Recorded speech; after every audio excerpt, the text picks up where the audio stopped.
The Disruptive Restaurateur Espresso Cast.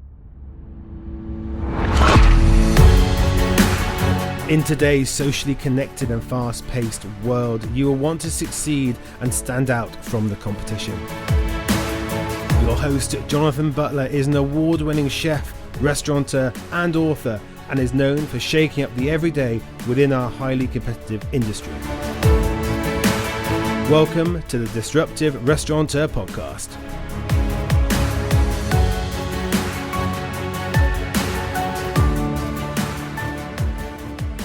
Hello and welcome today to the Disruptive Restaurateur Espresso Cast. This is our first Espresso Cast. This is just going to be a quick, probably no more than 10 minute sort of sound bite. I'm going to do these a little bit more regularly to slot in between the sort of more long-term interviews that the longer sort of lasting interviews that we do here on the Disruptive Restaurateur. So we've not done an episode for a while. This is now going to start become much more regular as we sort of enter the new decade, 2020, and this is the first sort of podcast of the new decade as we sort of enter into 2020.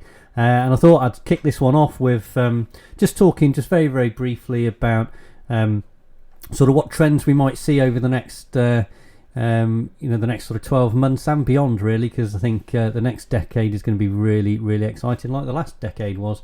From 2010 to up to 2020, we've had some major sort of ups and downs in the industry, let's be honest, and it's been really, really interesting to watch, and I think there's lots of great stuff that's come out of it, and we've had a few hurdles along the way, as it were. So what are going to be the trends of 2020, do I sort of think? And veganism, let's be honest, that's been massive, certainly over the last sort of few years. That's sort of seen some growth, I think, rapidly. Last year we saw some huge steps forward with the sort of vegan movement, and certainly if you listen back to the podcast I did quite a while back now with Louis Blake from Urbiton House, and how they've moved in such a short space of time, sort of over the last sort of 18 months or so, that they've now opened sort of into London as well. But veganism, just some interesting facts on veganism. Apparently, according to Deliveroo, Mondays and Wednesdays are the most popular days for going meat-free. I think probably meat-free Mondays, obviously one that's been more muted around sort of recently, but so obviously I've got also Wednesday as well. So you need something to think about with your menu. When I sort of talk to clients on the menu, one thing I do say is don't necessarily make it separate. They want to feel inclusive. Anybody who's going to eat it. In fact, you'll find that a lot of meat eaters will eat vegan dishes if they are, presented on the menu correctly. So think about how you product place them on the menu, and how you sort of interact. But I personally don't think it's a great idea to have a completely separate vegan menu that sits alongside your main menu. So I think you need to sort of integrate that.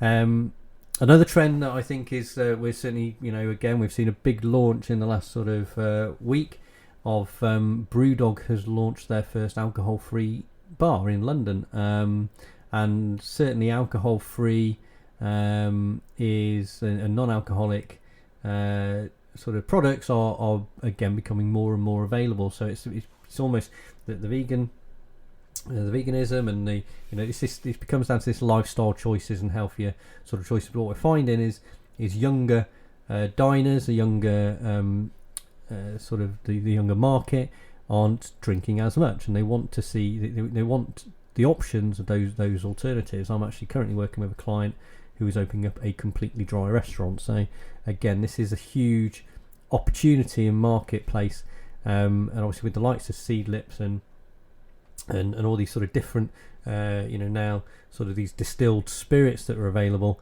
there is some huge opportunities there to expand that. Sticking with that kind of idea of the younger sort of market, or the millennials as well, they're wanting to sort of enjoy these sort of experiences and that kind of sort of experience is still a huge area that you need to focus on, and need to really start to think about. And that's the visuality of experience is actually really quite important. And there's some research done that showed that around 71% of people, they won't share their experiences on social media unless the surroundings meet up to the quality of the food. So if you have great tasting food and great looking food, but your surroundings don't meet that, there's not that opportunity for them to create that really visual sort of picture so you can share it, then 71% of people won't share it. So that's a huge number. And so you've really got to start to think about, it's not just about what goes on the plate, it's not just about what you're delivering on that, and even in terms of the service, the whole visual surroundings is sort of really key. And so I think that more focus on that experience, more focus on the environment of the experience, and then there's also this return of sort of almost classical kind of dishes again to add into the experience. Even things like theatre cooking. We might even see whether we return to the 70s sweet trolley, I don't know, but there's certainly, again, people want to be able to really kind of feel part of the experience, and that is really sort of, so there's this movement back again. We're seeing some reviving of some real classic sort of dishes as well. So I think that's really, really sort of exciting. Can't get away from anywhere at the moment without sort of thinking about the sort of the environment and sustainability. So again, you've got to start to think about, certainly a purge on plastics. So again, are you sort of looking at your supply chain and obviously being able to sort of shout about your eco credentials, again, because that becomes more and more important to your diners. And certainly the other aspect is food waste. So you've got to start to think about your portion sizes, your manageability of your menu, because again, food waste is obviously a huge environmental issue. So you need to think about the food waste element, the purge on the plastics, try and move away from single-use plastics if possible. I know a lot of restaurants are sort of moving away from using cling film and things like that, and there's also a cost benefit there, and moving into sort of where they can actually use reusable plastic containers and things for food storage. So you've got to start to think about that, but being able to sort of shout about that adds to that element, and something really, really sort of exciting to sort of think about. Delivery is still a huge element of the restaurant scene, the food scene. That is expected to grow by another 17% over the next sort of 2 years, so 2020 through to 2022. That market alone in the UK is going to be worth in the region of £5 billion. So it's a huge area. It's not an area I'm excited about, I will be honest. I find it kind of almost it is a disruptor, which I know we're called the Disruptive Restaurateur podcast, but it's I personally feel it's detrimental to the experience side of things.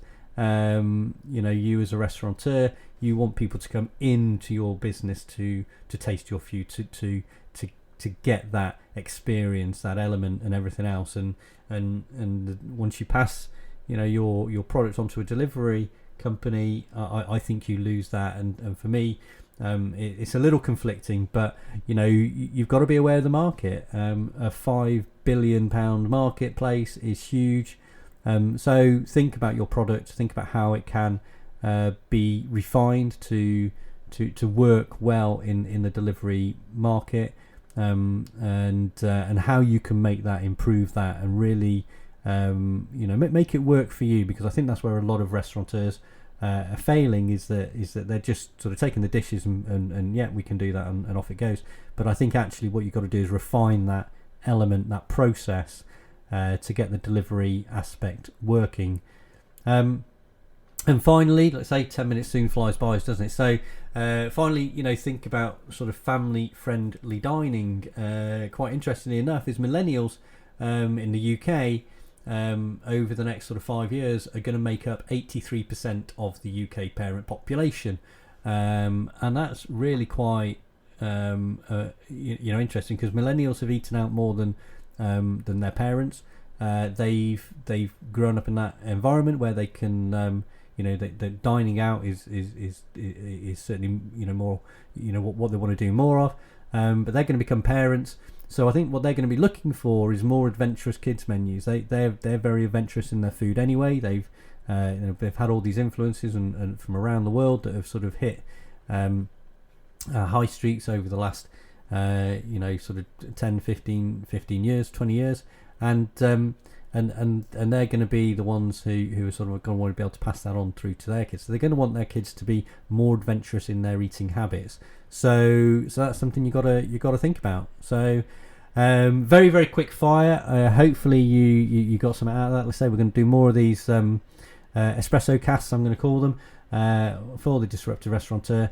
And I'm John Butler. Thank you very much. You can catch me on social media, on LinkedIn. Obviously we've got the Disruptive Restaurateur on the Facebook page. So come and find us. Come and get in contact and check me out. Thanks very much. Until next time.